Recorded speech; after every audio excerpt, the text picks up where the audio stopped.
Hi, my name is Kristen Newby, and this is for the second forum, the second year forum. And yeah, I'm going to start out by talking about forum. It was interesting. It was a lot like last year to me, talking about leadership and volunteering and giving back to the community and getting connected to people. And that stuff is interesting. It just does get a little repetitive, but I do enjoy listening to the speakers. Um, I'm a little confused about the whole "you're as rich as you're gonna be" now. I really hope not, because I just have a little part-time job that I work sometimes and I don't have a lot of money, so hopefully that will turn out better. Um, I'm gonna have to say that my favorite speaker was Jim Green from the Northwest Alabama Reading Aids. Jim is such an incredible person. All he wants to do is help people. And he got me connected with two organizations, which one obviously is the Northwest Alabama Reading Aids.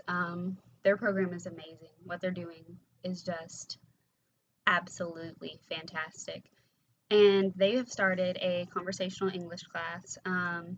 You know that Miracle and Brianna have started and they're leading it.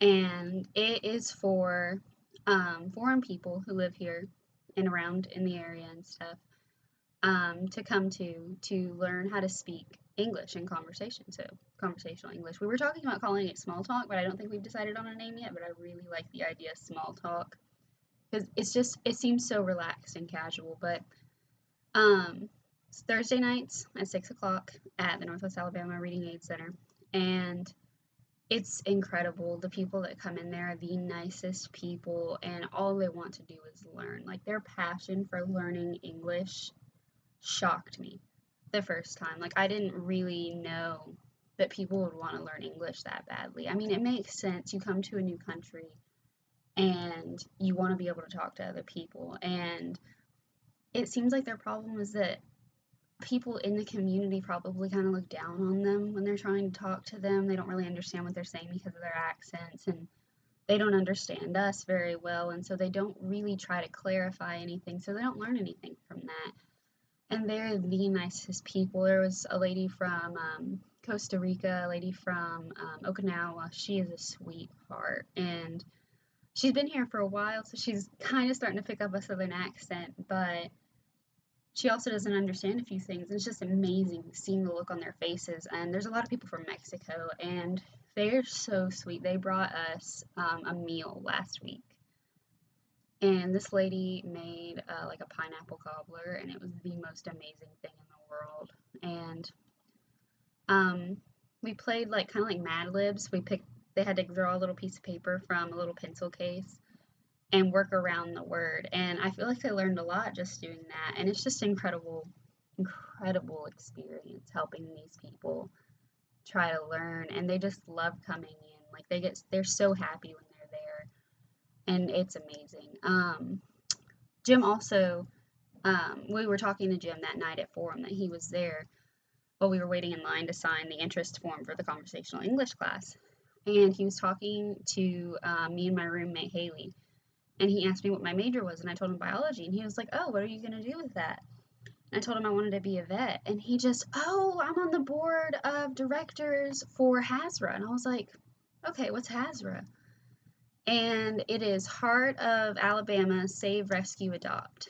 And he said that had a board meeting that weekend, and he was going to go talk to them about me. And he got in touch with me, and they said they would love for me to come down and volunteer. And so I went down there with Jim one day, and I talked to the lady in charge. Her name is Debbie, and she is a sweetheart, and just her heart is full of love. It's amazing. Um, and I talked to her, and Jim got me introduced, and now I volunteer at HAZRA. That's what I've been doing all semester. And I go down on Wednesday nights. Debbie's not there a lot, and I really wish she was, because, well, she's not there when I'm there. Because she just does so much. Her whole life is dedicated to helping animals out. They were started about I think 5 or 6 years ago, and they're located behind Arx Mortis, the haunted house thing. And they have a really nice setup. They have like indoor and outdoor cages where the dogs can go in and out whenever they want. They have a playground, which all the cages can connect to if they want all the dogs to play. And they actually just got the donations to renovate it. The floor got new concrete. They got concrete more spread out on the location. And then there's walking trails behind Arx Mortis, and the people who own it have fixed it up a little bit for Debbie, like gone through and cut down the trails and made them a little more seeable. And so that's where we walk the dogs, and they love it because there's so many different trails, and there's still like the dummies out for scaring people and all these things. And they go up to them and they sniff it and they don't know what it is, and they're always surprised. But I love working at this shelter. I've gone to a couple shelters and volunteered, and I've never seen animals this happy at a shelter before because they don't focus on just adopting them out as quickly as they can or just having a place for them to stay. They focus on giving them love and attention that they need. They don't they don't just put them in the cage and feed them and walk them every day and let them go to the bathroom. That's not it. They go in the cages, they play with them, they try to train them how to sit. Um, they had like a little Thanksgiving dinner over break. It's amazing, and it's the stories that you hear. There's this one dog. She is an absolute sweetheart. She's an old bulldog.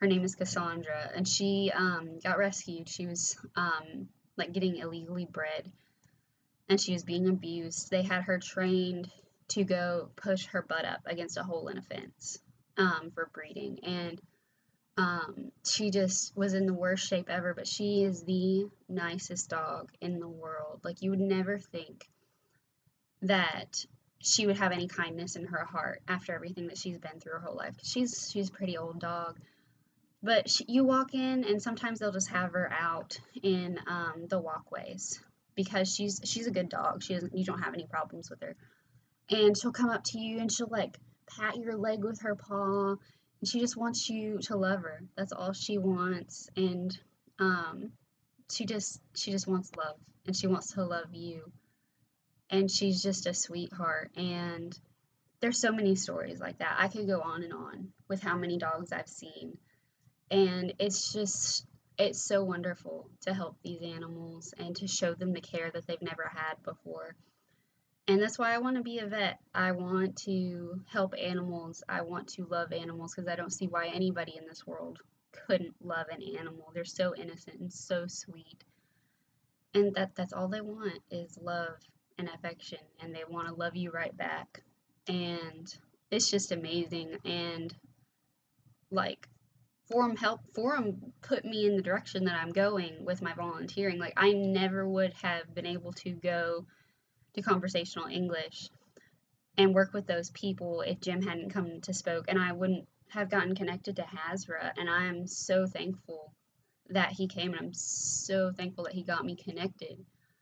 And so Forum has worked out great, and I'm really happy with what I'm doing. So yeah, all right.